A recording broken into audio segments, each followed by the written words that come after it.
Hello, everyone, and welcome to another episode of the Long and Winding Railroad here on Post Wrestling. My name is W.H. Park, and today we are going to do what is this episode? Episode 27. Wow. 27 episodes. That's unbelievable. And, we like to use this show to talk about primarily the 90s era of All Japan Pro Wrestling. What I feel is the pinnacle of in-ring professional wrestling action. But today we're gonna kind of step out of those boundaries a little, and which we've done before. Actually, last episode we looked at a match from the 2000s with Kojima versus Kawada for the Triple Crown with Karen Peterson. But today we're going to talk with a returning guest to the Long and Winding Railroad, and that is my good friend here from Vancouver, out in the west coast of Canada. It's independent wrestling sensation Daniel Makabe.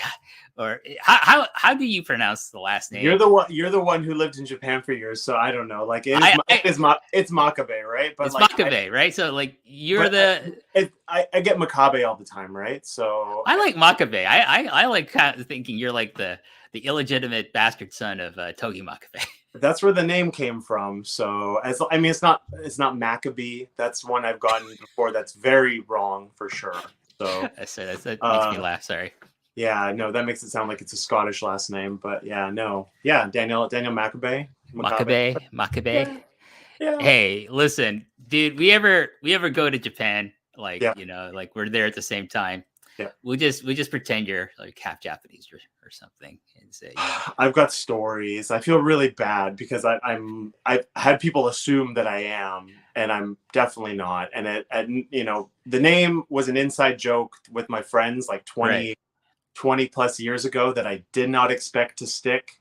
I probably should have changed it at some point because I don't know. Like, it's fine. If it's culturally insensitive. I don't. I never thought that. Listen, if anyone's like on about like cultural insensitivity, especially about like Asian stuff, it's me. I never thought about it. So I'm like, oh, it's a cool name. I don't know if it was an homage. This is the first time I'm learning is kind of a inside joke or an homage to Togi Makabe. It 100% was. And you know what? The origin of the name was back, even before I trained professionally, me and my friends just horsing around, backyarding, and we were trying to come up with names. And I had just met my friends and joined with their group and was trying to come up with a name. And this was at the point that Shinya Makabe was, he was a junior. He wasn't quite young boy status anymore. He was like starting to, he was in Best of the Super Juniors. He was teaming with Liger and in some big like six-mans and stuff.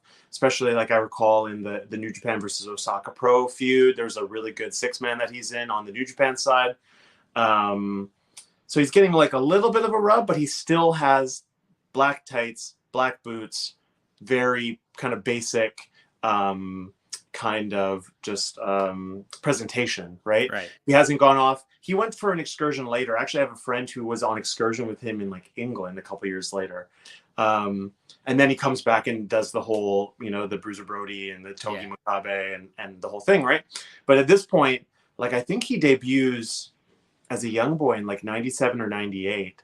And this is like 2001. And it's like, man, this guy can't get a break. Like, I don't know why I took to him, like, because he really hadn't blossomed to what he would become, but I kind of liked him. And I thought, is this guy ever going to graduate past the black boots and black tights and the very basic moveset with Boston crabs and body slams and whatever? And I jokingly said with my friends when trying to come up with a name, it's like, oh, you might as well. I'm the new guy in town. I'm Daniel Makabe. I'll be the resident, young boy for our little group. That's fine. And like, oh, that's kind of funny, but that's fine for now. I'll think of something else later. And that was in 2001. So here we are in 2022. Yeah.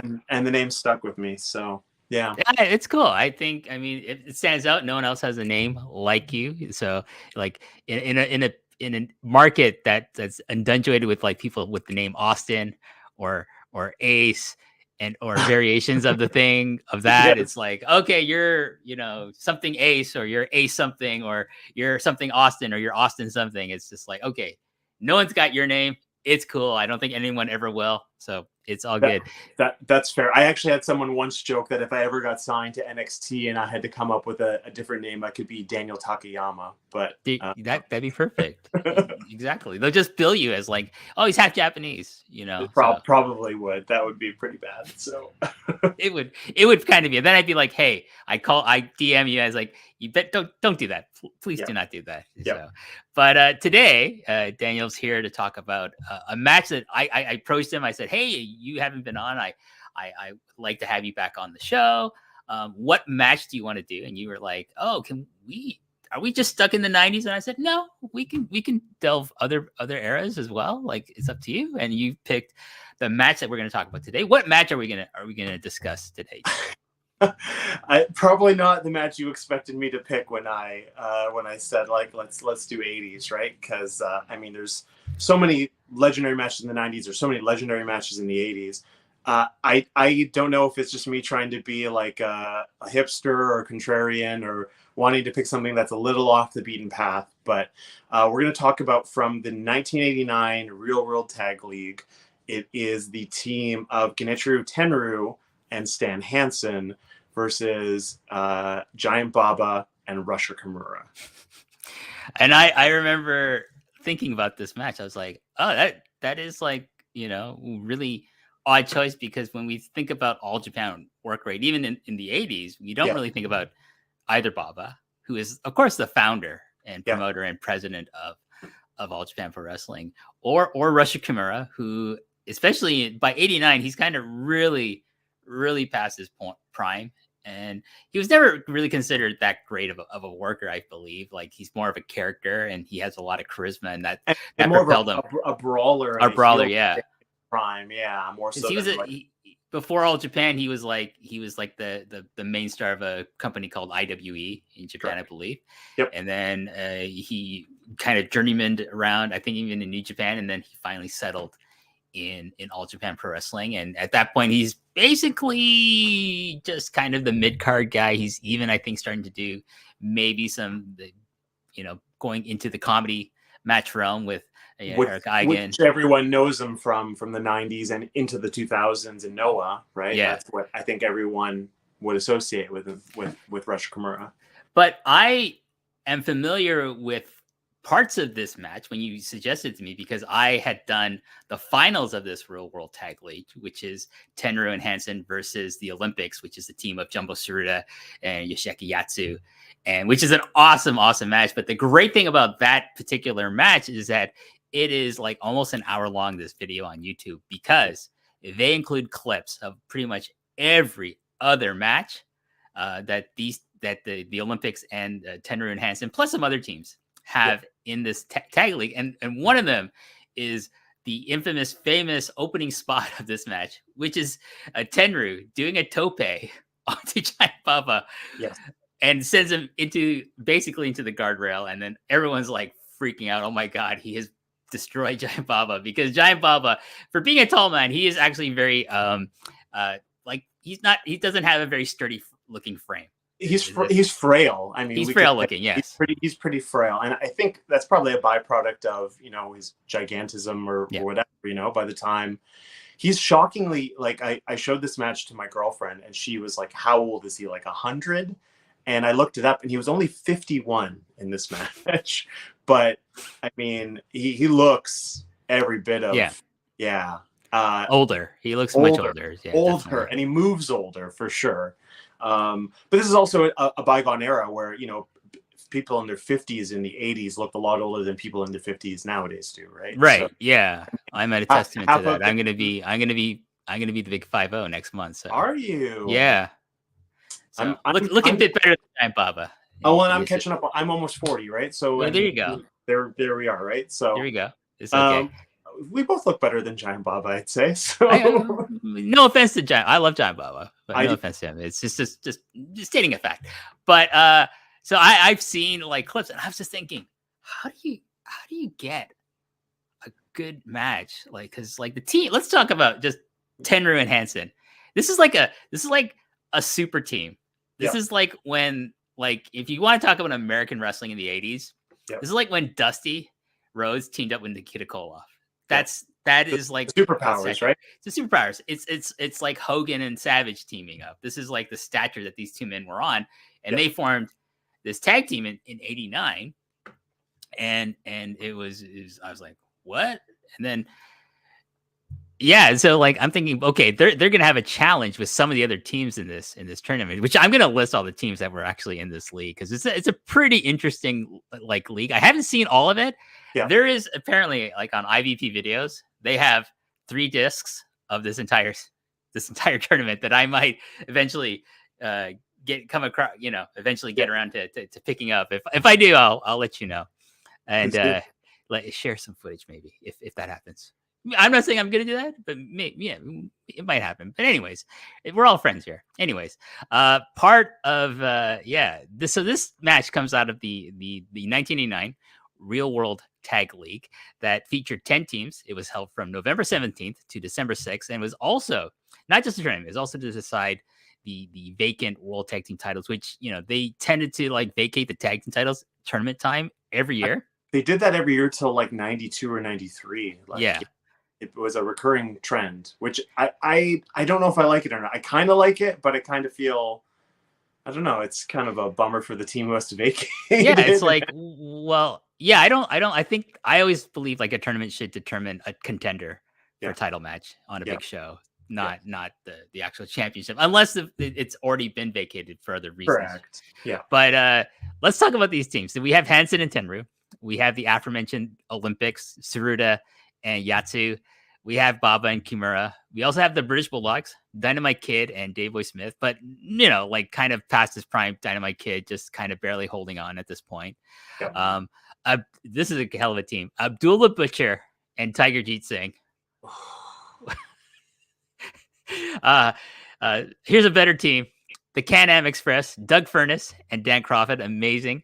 A very interesting kind of team here. Terry Gordy teaming with not Steve Williams. This is before the Steve Williams would be his regular tag team partner, but Terry Gordy and Wild Bill Irwin formerly of the Long Riders, who I used to watch when I was watching like Montreal wrestling because they worked a lot in the Montreal territory. The Footloose, Samson Fuyuki and Toshiaki Kawada. The Nasty Boys, believe it or not, the Nasty Boys worked in All Japan Pro Wrestling. Brian Knobs and Jerry Sags. And finally, the team of the Great Kabuki and Shunji Takano, who I don't believe got a lot of points in this. I can't imagine they did. I can't imagine the Nasty Boys got a lot of points. No. Not 1989. I imagine they didn't make a lot of friends either, given their kind of reputation that people talk about them in WWF and WCW. But anyways, this match is from, what's the date again? It is November 29th. Yeah, 1989. It's from the Nakajima Sports Center in the lovely city of Sapporo in Hokkaido, which I've never been to. I've never been to Hokkaido. There's 2 places I have on my bucket list for Japan still, even though I lived there for almost 10 years, and that is Hokkaido and that is Okinawa. But next time I go, I'm just gonna be there for a long time, like a month or something. I'm just gonna check it all off. Hokkaido and Okinawa. I've been wanting to go to Japan since I graduated high school, and I still haven't managed to do it, and I don't know how I'm gonna fit it all in. But yeah, one day. But yeah, Hokkaido is the northernmost island, right? Yeah. How far, or what's like the travel like to get there from like Tokyo? I think it's just like it's like a train in an hour, 2 hours by plane, and maybe 5 hours by bullet train. Yeah. So I mean, it's a good thing because the bullet train does go directly there from Tokyo. Yeah. So it's very easy to do. Okinawa is a little bit farther because it's like it's actually a different island, so you have to kind of cross a kind of body of water as well. Yeah. But I mean, that's the southernmost part of Japan, which is like super hot. So it's either super hot, you go either when it's super hot, or no. Or for Okinawa, it's either you go when it's super hot or when there's typhoons all the time. Oh.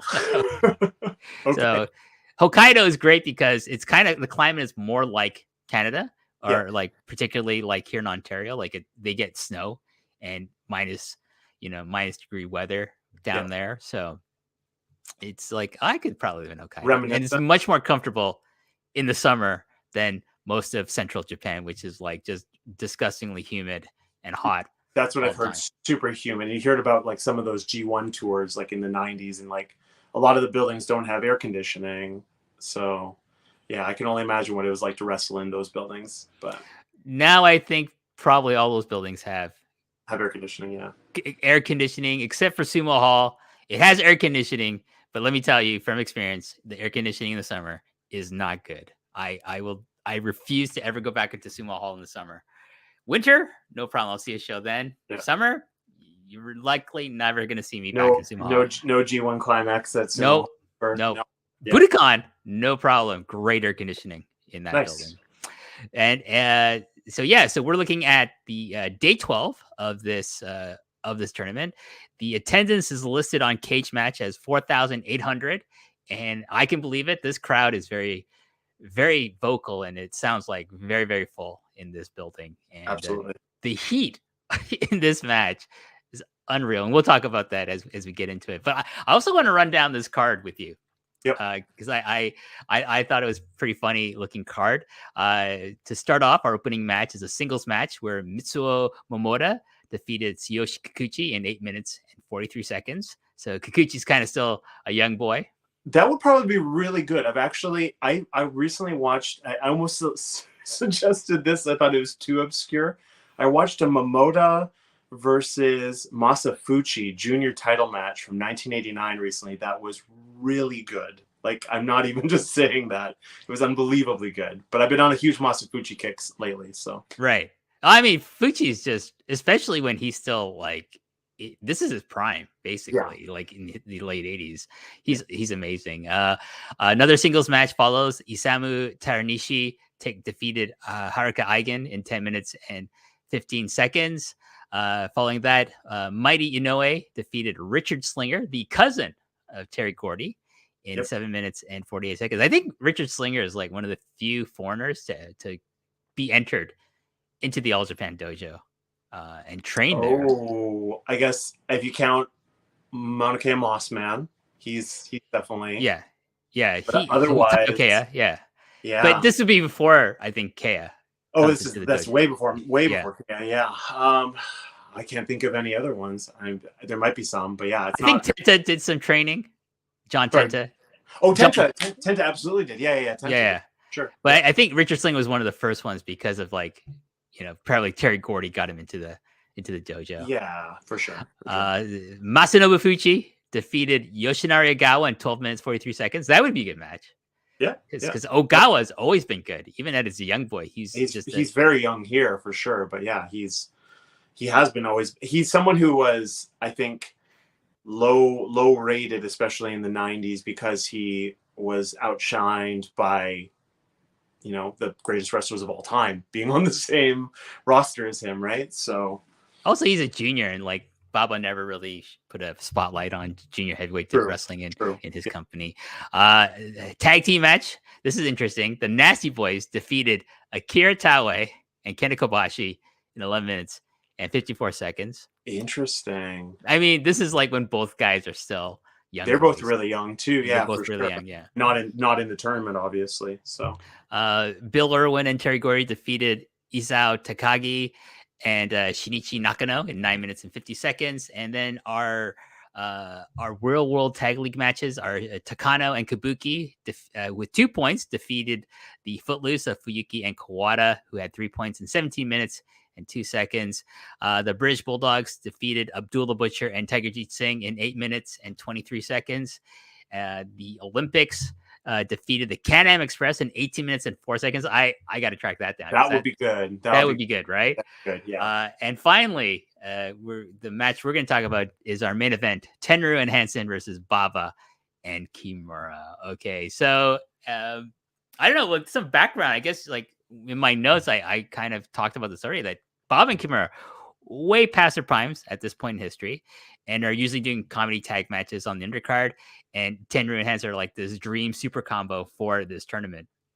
But I don't know, would you have any kind of background information that you dug up for this match? I don't really. I just think it's such an interesting dynamic, and I wanted to come at things from a little bit of a different perspective from your usual guest on this show. Like way back when on episode 2, I think on the second show we talked about Kobashi and Kikuchi versus Taue and Saruta.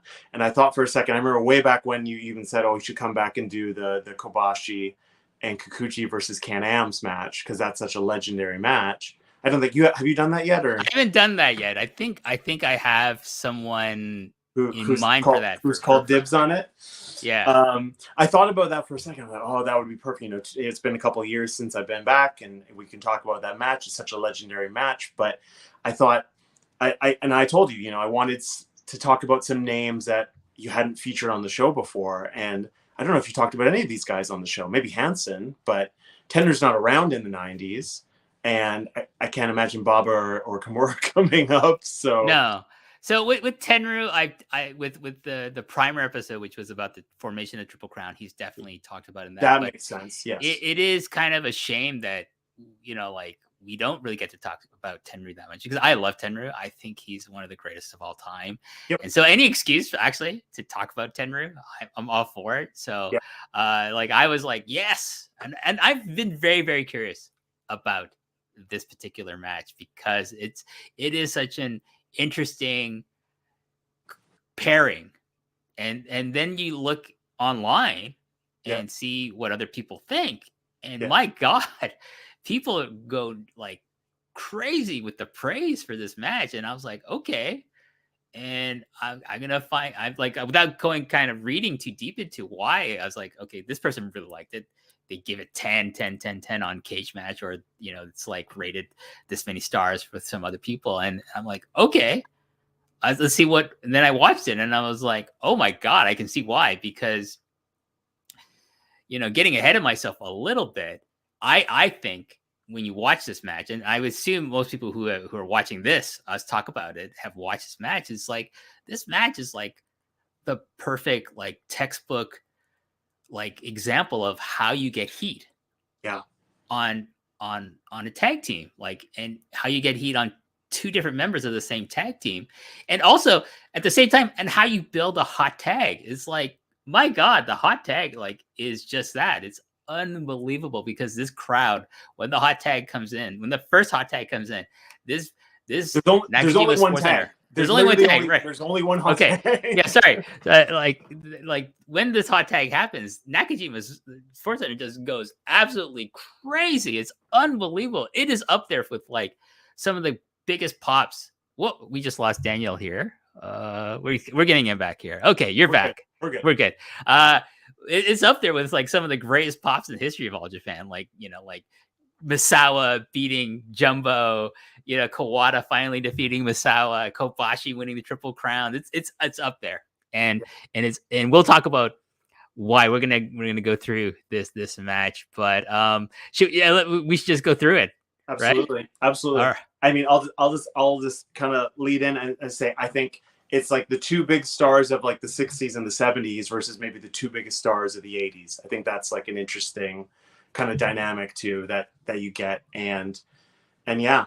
Well, I mean, we'll as we talk about it, we'll go more into it. But I just think stylistically and just formulaically, like, I think, like pro wrestlers, myself, a pro wrestler, I could learn a lot from watching this match. On you don't necessarily have to fall into certain formulas and certain tropes when it comes to putting a tag match together. No, definitely not. I mean, this thing follows certain tropes. Is like, it's kind of I say it's kind of textbook, because if you want to study on how to like get heat, and if you're working with, like, if you are a certain level of a wrestler in terms of skill set, and you're working with people who might not match you on a level, that doesn't matter, because these, like, Tenryu and Hansen, just take these guys who are past their primes and kind of limited in what they can do with their mobility and raise them to their level. It's unbelievable. But getting into the match, we start off with, before even the bell rings, Daniel,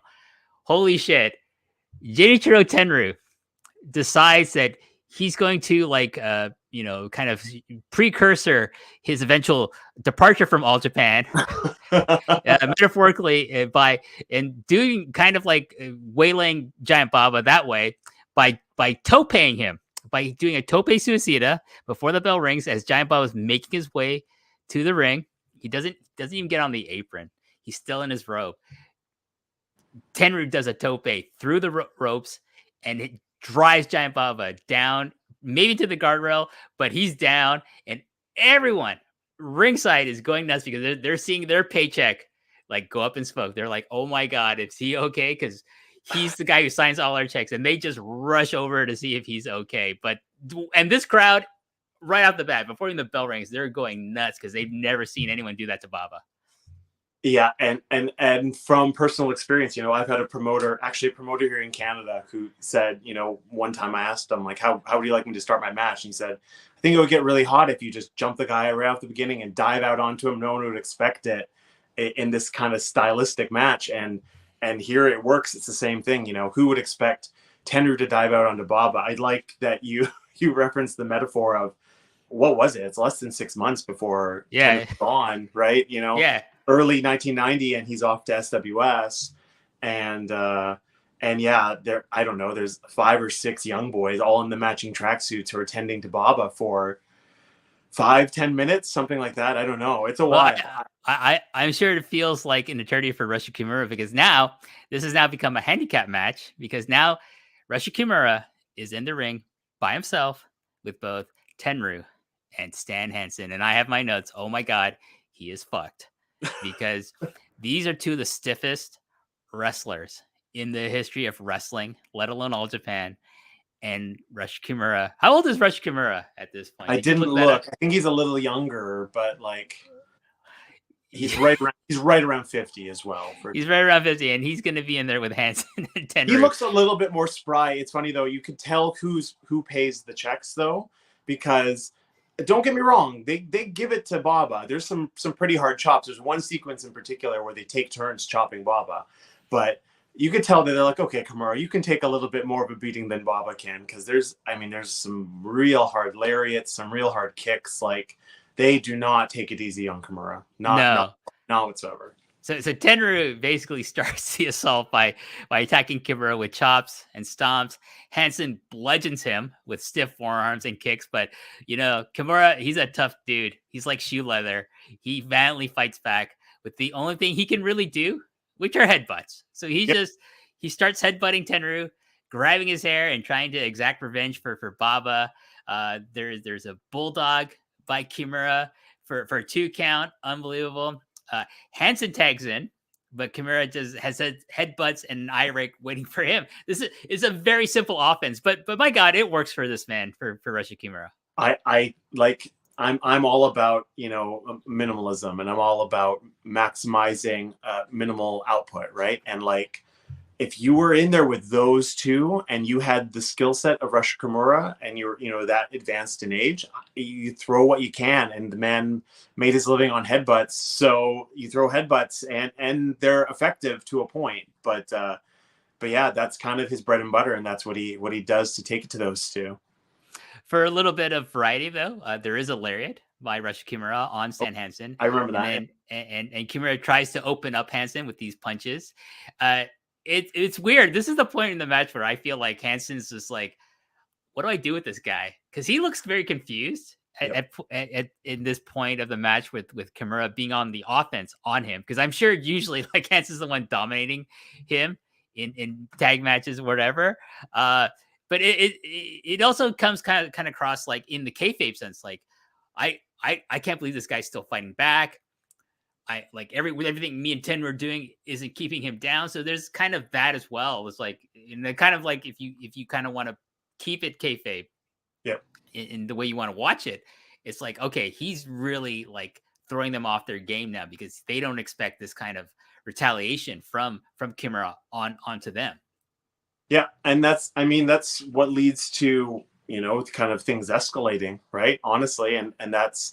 Leave it to Stan Hansen to escalate things into basically a bar fight and do what he has to do. But yeah, it's it's absolutely storytelling. It's escalating. I'm sure it wasn't laid out, spot for spot, but I'm sure it was like, okay, we're going to sell for this guy, and then we're going to have to come at him even harder from different angles with new levels of brutality to even the score, and that's what they do. Yeah, I mean, so Hansen's like not knowing what to do with Kimura, so he tags in Tenryu, who levels Kimura with a layered of his own. Tenryu rains down chops, but Kimura keeps fighting back with his headbutts.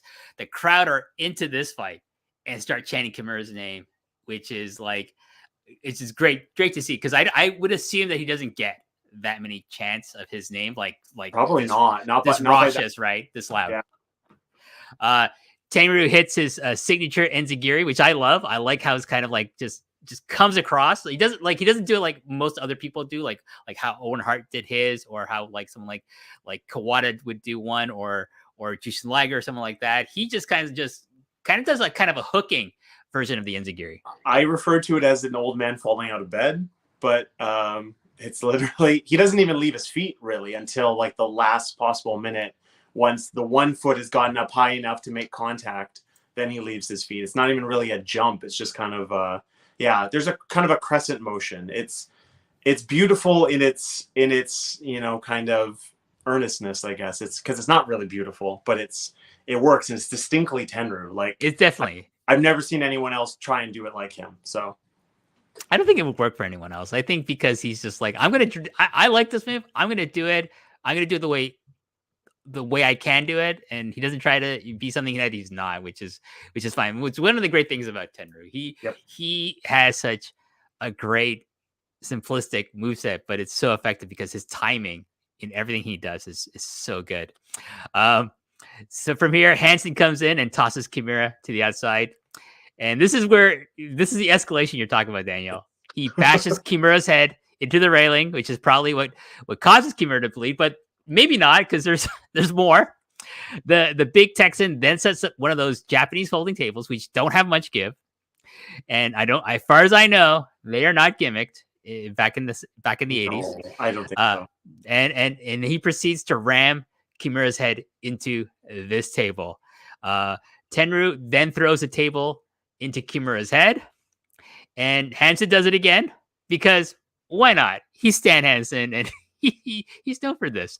Hansen continues with the destruction of Rush Kimura's head. We then cut to a shot, I think, just to maybe give the audience watching on television a bit of a break. We see a shot of Baba being treated with cold spray, and all the young boys are still like, oh my God, is he going to be okay? Which is great. It's a great scene for like, well, what about Baba? I mean, we might have forgotten about Baba because Kimura's just been beaten to a bloody pulp, like literally, by Hansen and Tenryu at this point. So we need to get back to focusing on Baba, which is also smart because Baba's not done. Baba's not. We're gonna get to it. But sorry, go ahead. No, go ahead. Go good. But I have my notes. Kimura's head is indestructible as he makes his comeback against these two with headbutts. Yes. Unbelievable. Yep. Now at this point, they're bloody headbutts. Yes, thing, right? He is bleeding at this point. Yeah. They literally they take the table and they like rest it up against the post on the outside, so it's got nowhere to go, and probably slam his head into there, I don't know, 10 times, something like that. And then, I mean, he bleeds as one does, which blood in All Japan was a little bit more commonplace in the 80s. By the time of the primary focus of your show in the 90s, we're not getting as much blood in All Japan Pro Wrestling. I think that adds a nice added layer of drama to the match. And like I said, he attacks them with headbutts early on. They try to slow him down by literally bashing his head in, and he still comes back attacking them with more headbutts because he's Rusha Kimura, and even though he's old, he's resilient, and he's bled a lot in his lifetime. Like, he kind of made his name as like a brawler and a tough guy back in IWE. And, you'd see later on, when he was doing those comedy matches, he had a real nasty forehead. So, yes. Not quite Abdullah the Butcher level, but approaching.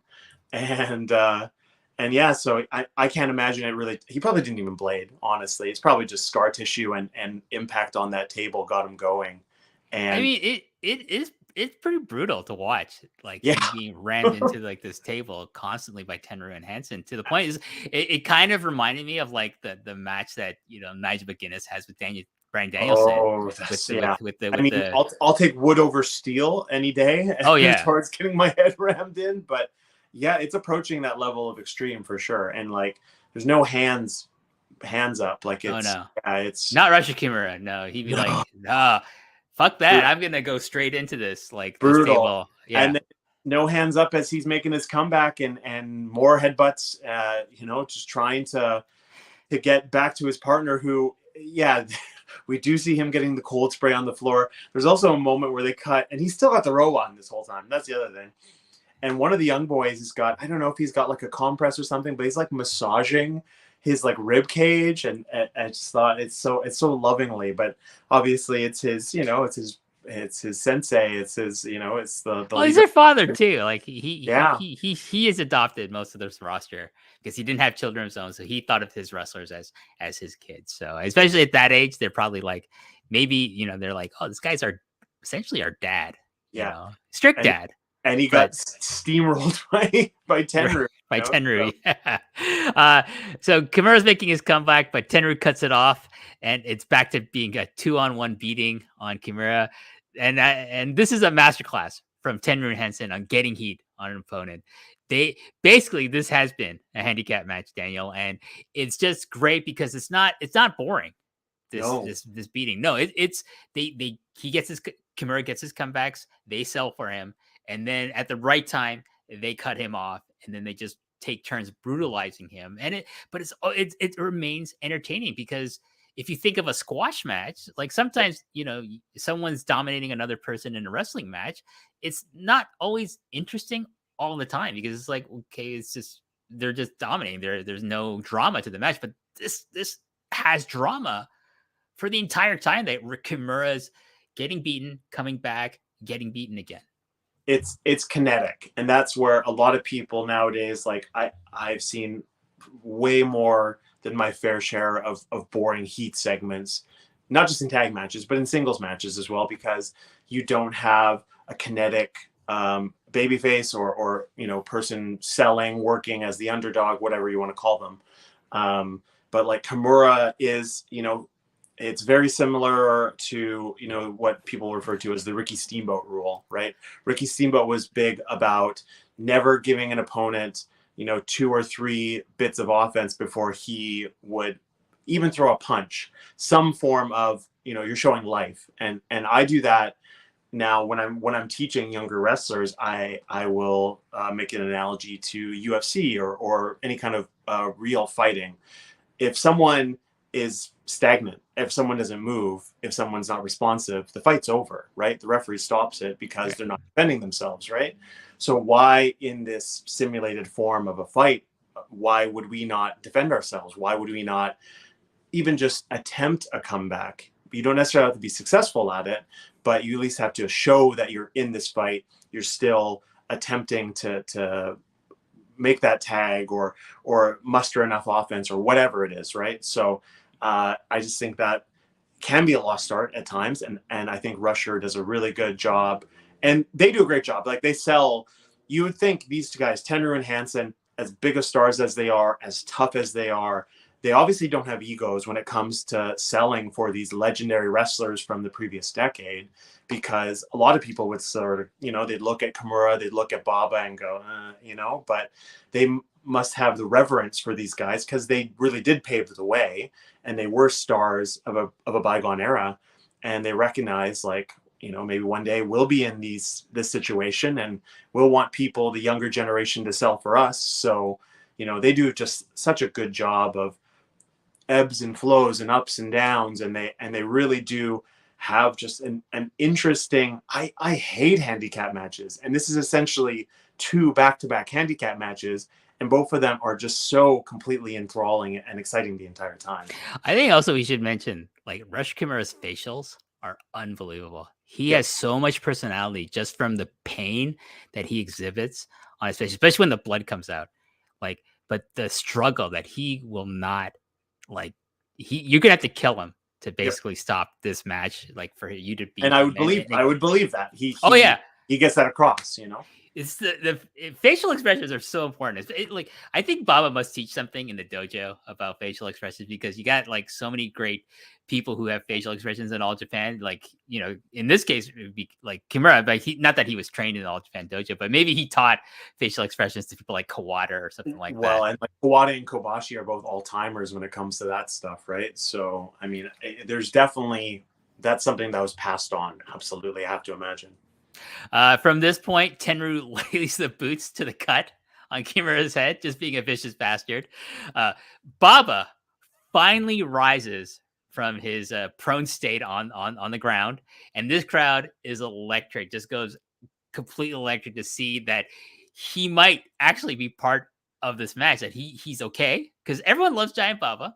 He's a cultural icon, not just in wrestling, but in the culture of Japan. Like, people know who he is, who Inoki is. They know who Stan Hansen is. Like, you might not even be a wrestling fan, you know who Stan Hansen is. That's the kind of penetration that Stan Hansen had. But like, that's the kind of penetration. Have you ever seen the statue of him where I don't know suplexing the car? Yeah. I not in person, but I've seen pictures of it.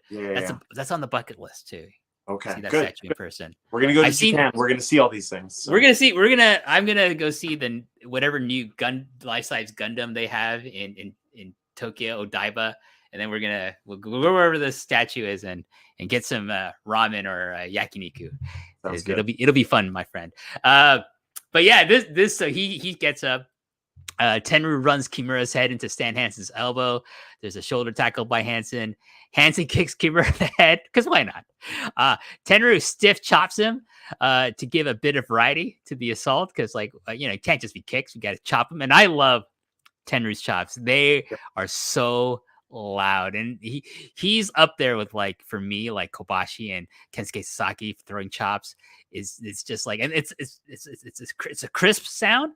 But it's also, you can see, like, when he contacts, there's like this, it's kind of like getting hit with I don't know, like lead or something like that as well, I feel.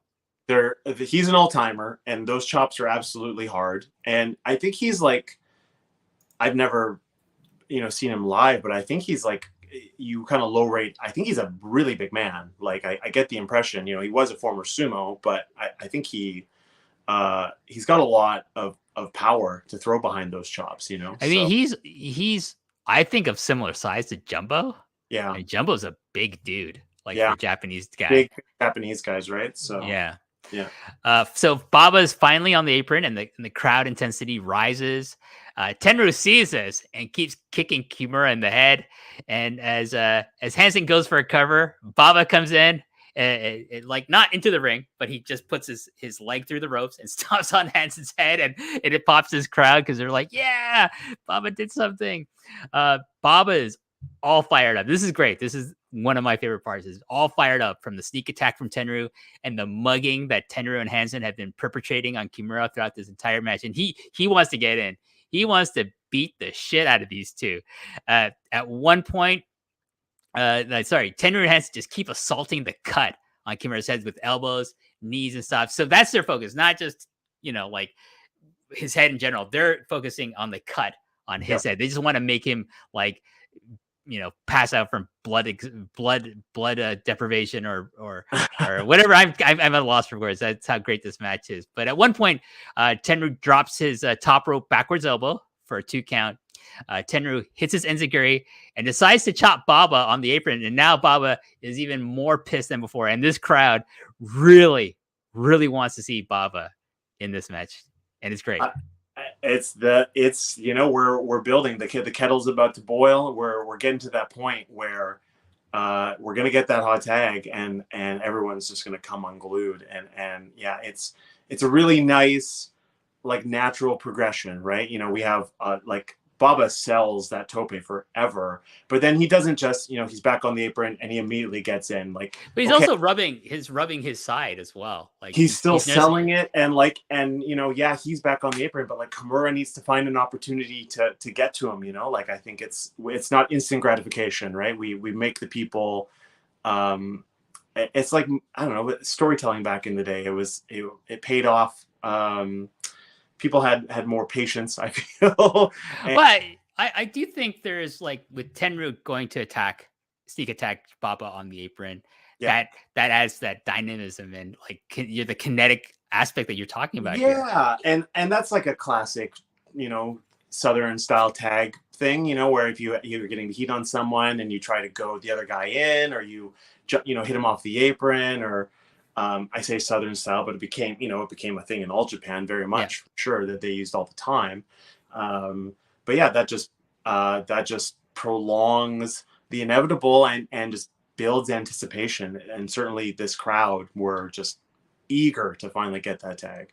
Oh, well, they don't have to wait long because at this point, Tenryu charges into the corner, but instead of connecting with Kimura the way he wants to, Kimura, he has a headbutt waiting for Tenryu, and from there, he's able to finally tag in Giant Baba, and Daniel, this has to be one of the greatest hot tags in the history of wrestling.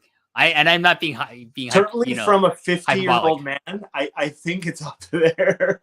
We might not have the kind of athleticism that you would see from certain, classic hot taggers, Rock and Roll Express or more modern examples, but he just unloads with 10 minutes of pent up, selling on the floor and seeing what they're doing to his partner. And it's like a Giant Baba unloading the clip, like picture that in your head, and it's that times 10, Oh, honestly. it's beautiful. But I'm also talking about, like, the crowd reaction to this tag.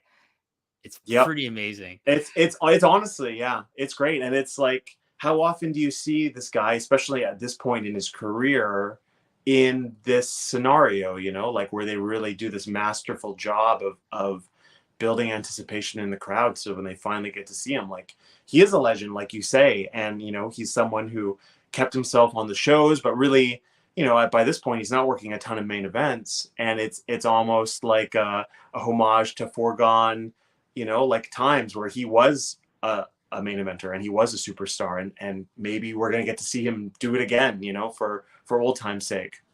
So Baba's House of Fire. He hits Tenryu with a big boot and gives one to Hansen for his troubles. There's a Russian leg sweep by Baba. Hansen breaks up the pin attempt. Baba attacks Hansen, but here comes Tenryu to cut him off. Then this is where they start double teaming Baba, but with the big boots and the Russian leg sweep. Like, the crowd are getting Baba's greatest hits in this hot tag, and they're going crazy. They love it. Yeah, no, it's awesome. But the same thing, we it almost turns into, we get this amazing hot tag, and then it becomes like it's a fight. It's very back and forth, and like they sell really well for Baba, and it's really dynamic, and it's that kind of carries on throughout the rest of the match, and Baba is kind of treated like like a superhero, that he fights off these two guys because now the roles have been reversed. Kimura's on the floor being tended to by the young boys. I don't know. He eventually does get up on the side of the apron, but for the most part, he's donezo for this match. So, Baba does continue hitting. Like, they start double teaming him, but he's able, like you're saying, he fights back. He hits a lot of his other signature moves, like the part where he drives his opponent's head into his calf with like a stomp. Yep. The Giant Baba overhead chop, classic. Yep. The kind of the dropping neck breaker that he does. The diving neck breaker drop is like that's a low key underrated move. Like, Bret Hart would do it, obviously, but like not a ton of people ever have used that move. I've always loved that move. I think it's for Baba. It looks great because of his height. I think you're right, and just his mass, right? Like, is that wide torso that doesn't really match the proportions for the rest of his body, kind of driving him and his opponent down to the mat. It's a cool looking move.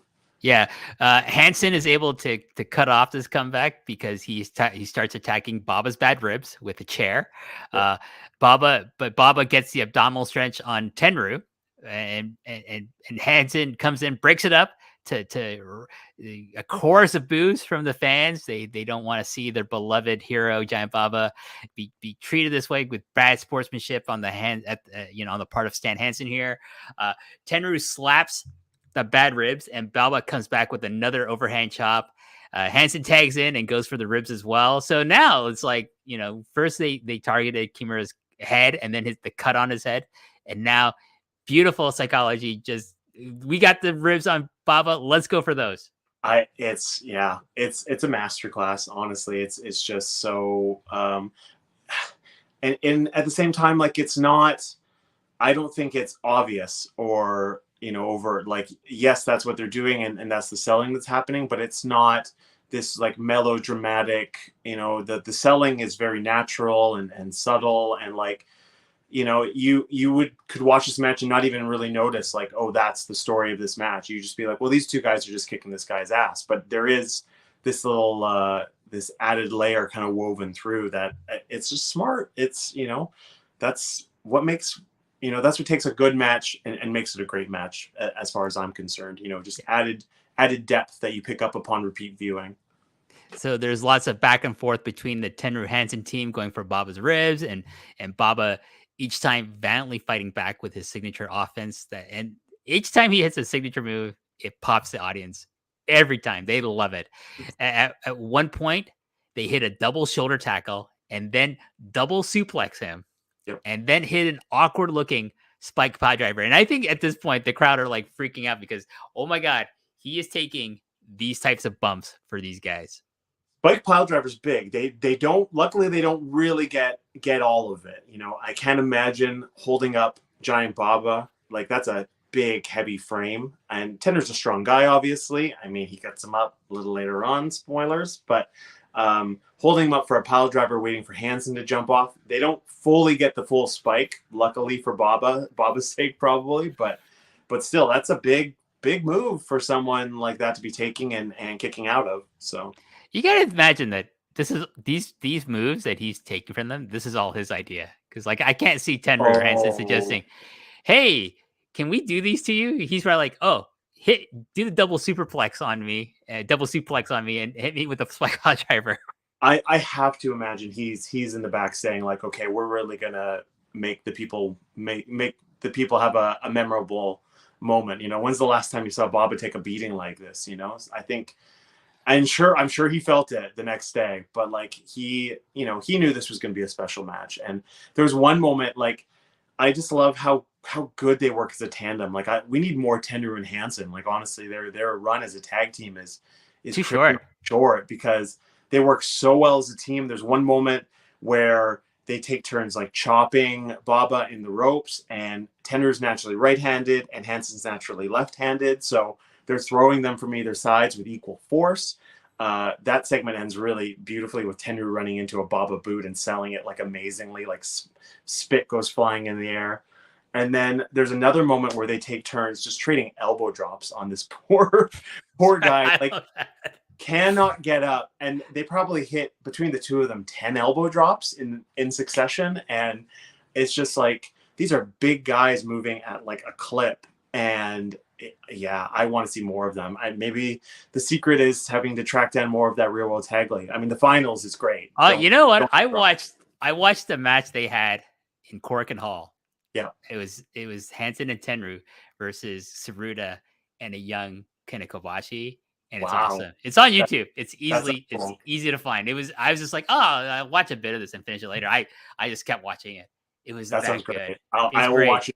I'll watch it after this. Yes, it's and honestly, like, at some point I'm gonna review, because I reviewed the finals of this tag league, Saruta and Yatsu versus Hansen and Tenryu for a different show for someone else's podcast, but I'm gonna do it for this show at some point in the future. It's so amazing. What a great match.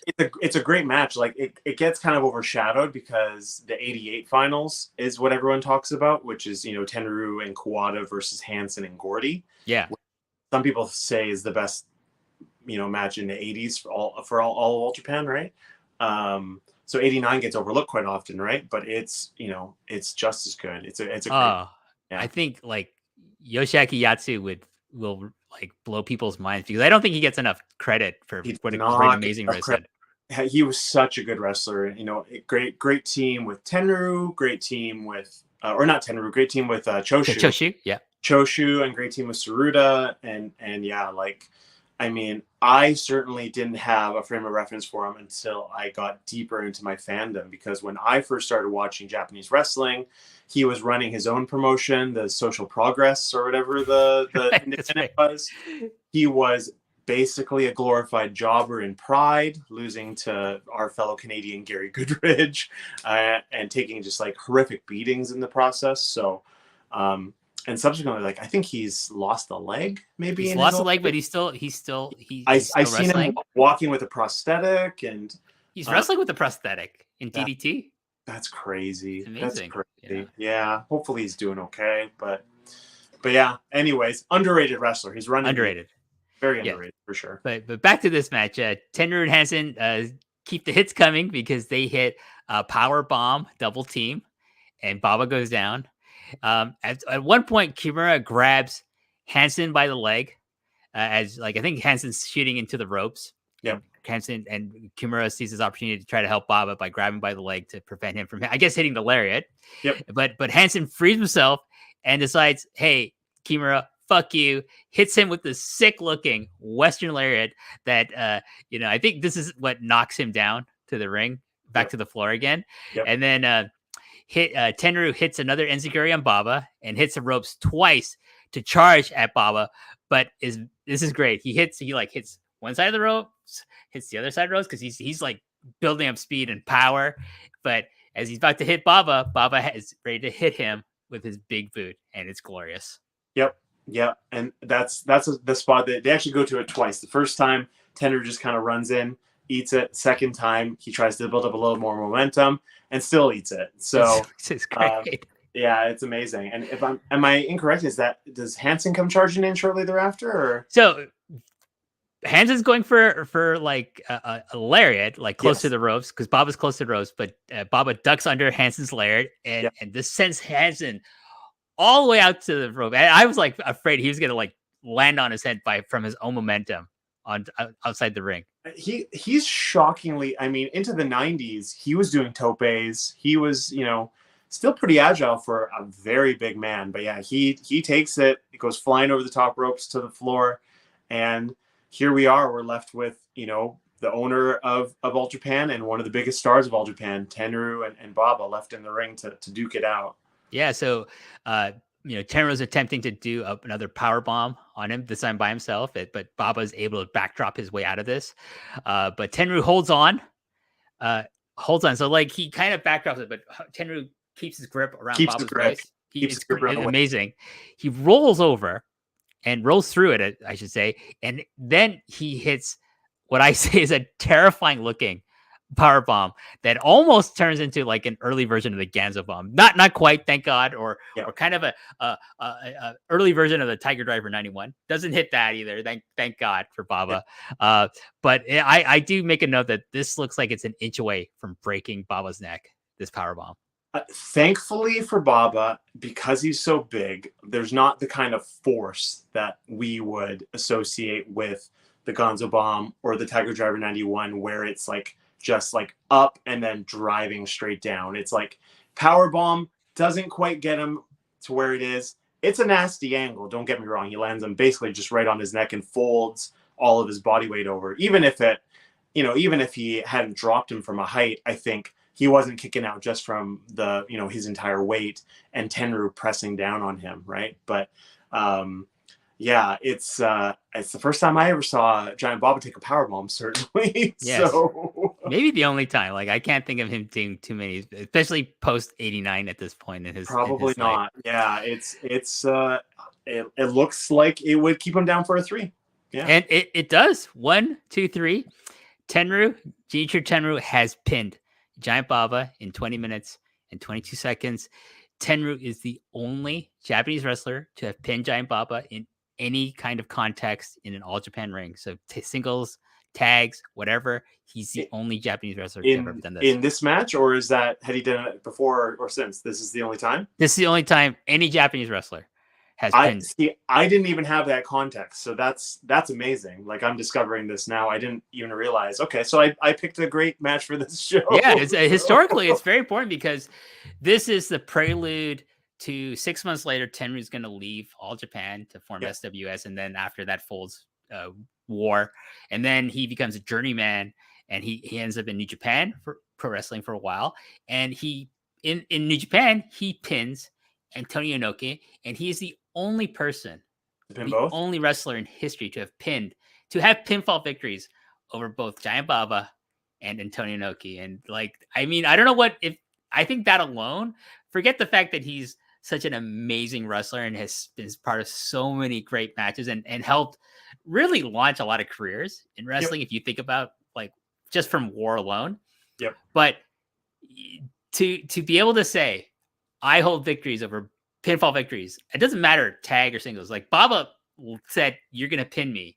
Yeah. Tsuruta, who is his favorite, yep, never got to pin Baba. Tenryu pinned Baba. And to think like Kimura's right there. Kimura could have taken the fall. Oh yeah. And you would think that's Kimura took lots of falls in this tournament, right? But yeah. You would think that would be the finish, wouldn't you? Like that Kimura's going to tag back in and he's going to. Yeah. But you're right. Like I was mistaken. Like Kimura never tags back into this match. It's just one. There's a single tag. A single tag from the babyface team is unreal. It's so amazing. But yeah, Tenryu, Inoki, and Baba. Like I think about that just right now. I'm just like blown away. That's crazy. He's also like one of the few people to hold, you know, the IWGP heavyweight title and the All Japan Triple Crown. I just wish like Misawa like said, you know what, you can hold the GHC title for like a month, because then he would have been the first Grand Slam of Japanese wrestling. Though, right? I think Kensuke was first, and then Muto. Oh yes. And then Takayama, and now Kojima. Yeah, is part of that Grand Slam club, and I kind of keep it exclusive. Don't let too many people into that club. Don't water it down. Yeah. No. Keep it doesn't mean as much as when those guys who had the reigns in the 90s and the 2000s, early 2000s, right? So you say that, you know, he launched a lot of careers, and he obviously did it with War. Even some names that people don't necessarily associate with War who are still going to this day, like Tomohiro Ishii, but inadvertently he kind of helped strap the rocket to Misawa as well, because Tenryu leaving is what forced Baba's hand to having to push more of the younger talent going into the 90s, and that's why we get that classic Misawa win over Jumbo Tsuruta at Budokan Hall in June of 1990, right? So for sure. I mean, like if you talk about like people that got their start with Tenryu in War, there's Masaki Mochizuki, there's not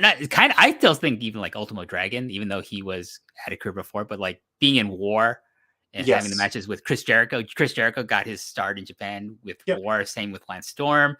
Gedo and Jado, because they were aligned with Samson Fuyuki, I think first in War, and then they kind of branch out to do FMW later on, join FMW afterwards. The first Japanese promotion to bring over Rey Mysterio Jr., Psychosis, Juventud Guerrera was War. So yeah, there's a great story. I don't know if you've ever heard from Lance Storm, where he says Tenryu's the best boss he's ever had in wrestling. I've heard that before. Yes, yeah. Because like he's in Japan when his first child is born, and Tenryu says, "Oh, I heard your wife just had your first child. Congratulations!" Shakes his hand, and then Lance Storm is like a giant wad of money.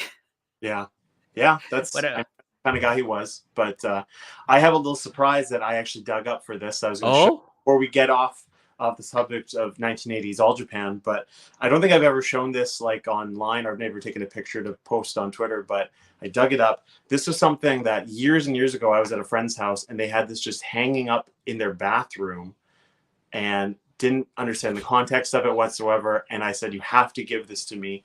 And so I'll show it now. I don't know how well it's going to show up on the camera, but this is an All Japan Pro Wrestling 15th anniversary, so 1987. Wow. It's a bath towel with the entire roster as caricatures of that Eddie. Is freaking amazing. Oh my god. Front and center is Baba and Tsuruta and Tenryu. They're all on there. So there you go. Please send a picture of that to me. I gotta see it. I'll take a better picture so you can zoom in on it. Yeah. That's amazing. Well, it's hey, we one of get my most prized possessions. So we get a lot of exclusives on this show from Daniel Makabe here, including like this incredible rare towel of yeah, from All Japan's 15th that my anniversary. friend Amazing. was just using as a towel for like a decade before I discovered and said, you have to give it to me and stop drying yourself with it, because Well, thank God you saved it yes, from fading from too many it's drying pretty faded sessions. already. But yes, absolutely, yeah. Well, that brings us to the end of this match, and I my thoughts are like, again, I've said it. It's a masterclass in getting Yep. heat, in building towards a hot tag, and if you're into wrestling, like becoming a wrestler or are a wrestler, you're watching this, like watch this match if you haven't already, and Study just it. study it. Yep. It's a really great example of how to be a great heel tag team, but Yep. also just how to be an amazing underdog babyface from both Kimura and Baba. I don't want to just like forget Kimura, because he's so amazing and integral to this match as well. He sets the table, and then Baba, kind of carries on. Yeah, but I love it. There's literally a single tag, and if you told me going into a match there's going to be a single tag, and both baby faces are just going to take 10 minutes apiece getting their butt kicked, I think that doesn't sound all that interesting or dynamic. But I assure you, it is both things. The selling is amazing.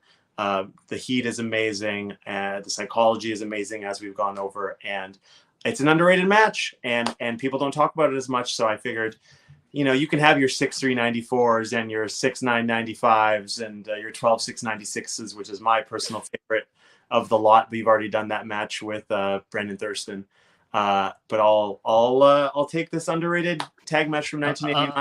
Kind of 11/29/89. We'll make it famous. We'll make those numbers famous. I But don't know if it's going to hold up to those other numbers. well, hey, you know what? Like, apparently, like a lot of people in wrestling like this show. Yeah. Great. I don't. I'm always amazed, like when people tell me, "Oh yeah, like so and so likes your." I was going to say you had Kingston on the show, obviously. So who's obviously one of the more outspoken fans of the style. So yeah. Someone who I was lucky enough to wrestle in Germany right before the pandemic. So very, very nice guy. So I'm hoping to meet up with him, maybe either in Chicago for All Out Week, as we record this. We're about a week out from me traveling there with Mike Murray, or maybe I'm gonna meet up with Eddie here in Toronto when AEW comes to Toronto. We'll see. Sense. Yep. Well, you know what? I hope you can make it out to Toronto at some point, and then we can meet up again. Yeah, and it's been a couple years. It's been a couple years, and maybe we could actually. I mean, we had a nice conversation at the venue, but it'd be nice to actually spend a little bit of time and get a bite to eat. And I plan on, we're in the same country. We're obviously very far apart from one another. Yeah, definitely. Country, yeah. But yeah, I would love that. I appreciate it. And the same goes for you. If you ever have a layover on your way to Japan and you're staying in Vancouver, I would love to show you around Vancouver. So that'd be awesome, dude. But I do want to give you a chance to plug, because you kind of made some announcements recently at wrestling shows about the status of your career. If you just want to, I don't know, like talk about it with our listeners. Absolutely. So for those unaware, I recently made a bit of a public statement as a part of the SCI weekend in Chattanooga, Tennessee. If you haven't seen those shows, check them out over on IWTV, which is a great streaming service for independent wrestling. I suffered a pretty bad back injury this past June, and that is reminiscent of one I had like 10, 12 years ago. And for the time being, I'm done wrestling for all of 2022, just doing physical therapy and focusing on getting healthy again. And then come 2023, things are a little bit up in the air. At a minimum, I will have at least 2 more matches, one in Vancouver and one in Seattle, because those are my homes, basically. Vancouver is my home. Seattle is my second home. My girlfriend lives in Seattle. I spent a lot of time in Seattle, and I truly made my name and wrestled some of my most amazing matches ever in Seattle. So I really owe it to that city. But beyond that, I don't know. What I'd love to wrestle in Toronto. I never got to wrestle in Japan. I never got to wrestle in Mexico. I'd love to go back to Europe. These are all things I hope to do. But I have a really amazing life outside of wrestling. I have really amazing people in my life. And so those things are important too. So 2023, it might be it. We don't know. We'll see how physiotherapy goes, but at a minimum, you got 2 more chances to see me. And if you don't already, please follow me on social media at Daniel Makabe on Twitter and Instagram. And that's where you're going to find out where I'm at, what I'm doing, as well as, I talk about music and Yes. plug my friends, like WH's podcasts or other friends of mine podcasts. One of the reasons why I first heard about this match was my friend Chris Zellner, who does an amazing podcast, Between the Sheets, with David Bix. I know Zellner's a big fan of this match, and so I'm always happy to put over my friends and use my platform to help grow their platforms. So yourself included, I appreciate you having me on the show, and I'm always glad to give you a retweet and a listen. So thanks. Well, definitely 2023. Come back to the show. Absolutely, and we'll talk about it. Maybe the gimmick has to be you pick an obscure match. Doesn't necessarily have to be from the 90s. At this point, because from the 80s as well. We were the ones who had to upload the last match to YouTube, right? It wasn't even on YouTube, so it's still up. Okay. It's still up there. Well, maybe we didn't. I didn't say that, but anyways, check out if you haven't seen that last match and episode 2. Go back and listen to that. Yeah, it's a great show. Yeah, I don't know what else to plug here. Like at WH Park 9. Post Perez, MC Post Wrestling. Thank you here for making this all possible. I definitely think like if you come to Toronto and want to hang out, like I think I can wrangle John Pollock and Wei Ting to come hang out with us and have a meal with us. I think that I'm a big enough draw that I can get those guys to come hang out. I think so. I think we can make it happen. You just give me a heads up about if you're coming into Toronto, we can make arrangements to get something cool to eat in the city with with those definitely with at least one of those guys for sure. Awesome. All right, for everyone, hey, thank you for listening to the Long Winding Road. Thanks for supporting the show. Thanks for buying the T-shirt. It's still available. It's still popular. We might be getting something new before the end of the year. I don't know. I'm kind of working on ideas. We'll see. We're working on some cool guests before the end of the year as well. And until next time, thanks for watching. And on behalf of Daniel, talk to you later. Bye-bye.